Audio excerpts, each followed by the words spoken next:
And it's not just that they won. It's not just that they won the football game. It's the context, Dib. Don't you get it? It's the context of what happened. Are you doing Steiny material? No, you're looking Don't you get it, You're Dibs? looking at a football team that's clearly going through something.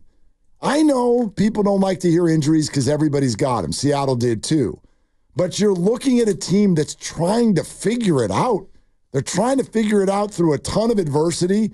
Much of it is self-made, but here we are. And to have rookies out there turning the tides on Thursday night football on the road in the division in a game that you've got to have, I found a little bit inspiring, to be honest with you. And so 3-3, yay, that's not amazing, but like they're okay. They're okay. And so I was thinking about this because I know the backdrop of everybody's thought for this season. Super Bowl or bust. Oh, yeah? Kyle, you go to the playoffs or you suck. Whatever your thought is on this. And I started thinking about the fact that, like, it's October 11th, which means Halloween and my dad's birthday and Thanksgiving and Hanukkah and Kwanzaa and Christmas and a new year. Diwali.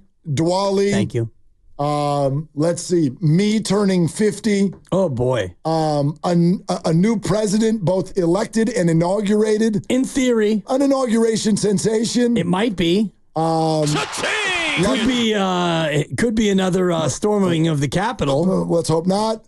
But that would happen before what you're talking about. That too. My son's going to turn 18. He's going to be an adult. We'll find out if he acts like one. Off you go. Lovely Christy's going to have another birthday. She's going to be...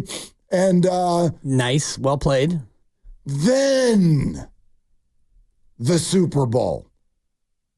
Then it's in 4 months. Right. It's a third of the year away. Are you going to invite Kyle Shanahan to your watch party? Because he's not going to be there. He's not going to be busy. Whoever the 49ers will be in November, December, and January has not shown itself yet. You have to hang in there and work through adversity until you get to a different time. So I would really love it if we could stop taking every game, every time we watch them take the field, and then running it up against whether or not they're a Super Bowl team. They're the 49ers. They have shown you repeatedly through a period of time that they are a contender. And they are okay. They are okay. Hey, I'm here to say the Super Bowl is 4 months away. That's what last night felt like to me. Well, last night felt like a lot of things, and we can all agree that when they were up by 6 and Seattle had the ball twice, you had that same feeling. And I know you did, sure. And I know I did, and I was texting with my father-in-law who is locked in on all this stuff, and he was having some similar feelings. And I talked to my wife, who is a elementary school PE teacher. I talked to the principal today at one of her schools, and he's a P1 listener, and he's locked in as well. And we all had that same feeling. And the question was, when did you have that feeling of, oh no, I've seen this movie before? And it was when, for me, it was when they clearly should have had a punt fumble recovery, and they didn't. And it's like, oh my God, if they can't get that call, which seemed pretty obvious, if they can't get that call right and Seattle's going to get the ball, well then God, this one's starting to feel like Arizona and LA. And so I had that feeling of like, oh God, really? You're up 23-3 and a kick return for a touchdown, which doesn't happen anymore, happened? It's kind of one of those moments that feels like a higher power is just working against the 49ers. Football gods, right? Yeah, if you want to call it that. Well, sure. And you play golf, and sometimes you hit a drive, and it's like, okay, and then it hits a sprinkler head, and it goes left, and now you're in the well of a tree, and it's like, okay, now I got to punch out. And sometimes you hit a shot, and it hits a branch, and you're in the middle of the fairway. I hit a hole-in-one one time, but it was a hole in a tree.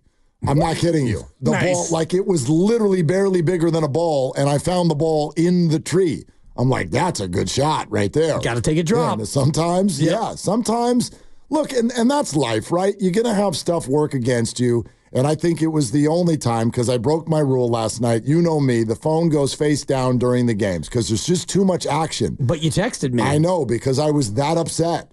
And so I texted the show thread, and I said, you better bring your damn ref jersey. And this is prior to us getting the reasoning that it was some sort of video malfunction in New York. But I said, you better bring your ref shirt to work tomorrow because we need to have a conversation. Because you're right. It felt like this may end up going the wrong way too. And this time, the 49ers would rightfully have someone to blame other than themselves. Because I don't even understand. Like, it is reasonable to assume that if you simply get that call right, it is reasonable to assume the Niners are at least up by 2 scores again. At least. Yep. Reasonable assumption. Yeah, most likely that they settle for a field goal because that's what they've done more often than not this year in the red zone. So, yeah. Better yesterday. Yeah, better. A couple of touchdowns, which was nice. But, yeah, 26-17, it feels like that would be more likely. And then, Seattle comes down and does what they do. But ultimately, that call didn't swing the game, thankfully, because I don't want to do 4 hours on the process and the maybe system because maybe just one. We could do a full hour on it because for me, the takeaway is how are we in this spot in 2024?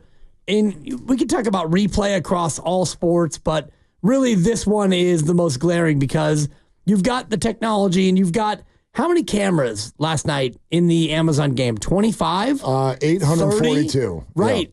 700. I mean, Amazon, if I ordered right now a product from Amazon, it would be at my house before I was. Kyle Shanahan on his conference call today was asked if the league gives the 49ers an apology for what happened. Did you hear his answer? Take a listen to this. No, you don't give any apologies, but apologies aren't that big of a deal. Once it happens, you got to move on with your life. I mean, apologies don't make it better. I'm just glad that it all worked out and just move on. You know what the league should do? I don't want an apology. Here's what I want. I want a little gift certificate. The next time we call and ask to wear white shirts because it's going to be 100 degrees, you're going to say yes. That's what you're going to do, league, because you owe us one. Is that stupid, sophomoric, petty? I don't care. Yes, and yes. But so is whatever the hell you did last night. So start handing out gift cards because apologies, he's right. Those do nothing for you. I'd rather have money. If I'm Jed York, it's like, you know what, NFL, however much you got from your Amazon deal. Free signing bonus or something? No, how about you give us $1 million? Because whatever you got from Amazon in terms of money is shared from 32 teams. Give us an extra share because your Amazon deal, it stinks as it pertains to getting calls right, competitive balance. Because if this game wasn't on Amazon, I would bet that they would have had the camera angles available, but for some reason in the league office, they didn't have the Amazon exclusive feed, and that's why they weren't able to make the call. Like, is the league office not Prime members? I still didn't even, has anybody done a deeper dive on this? What does that mean the league office didn't have access to what we're all sitting there watching? Exactly. How about if they just turn on a television? Or they don't whip out an iPad. Right. Or their phone. You don't even need this didn't even need to be in HD. You got 2 fingers that are flying in an upward direction as the ball goes by. Pretty clear, yeah. I don't what is the deeper explanation for why the league couldn't see what every single one of us had on every device? I don't understand.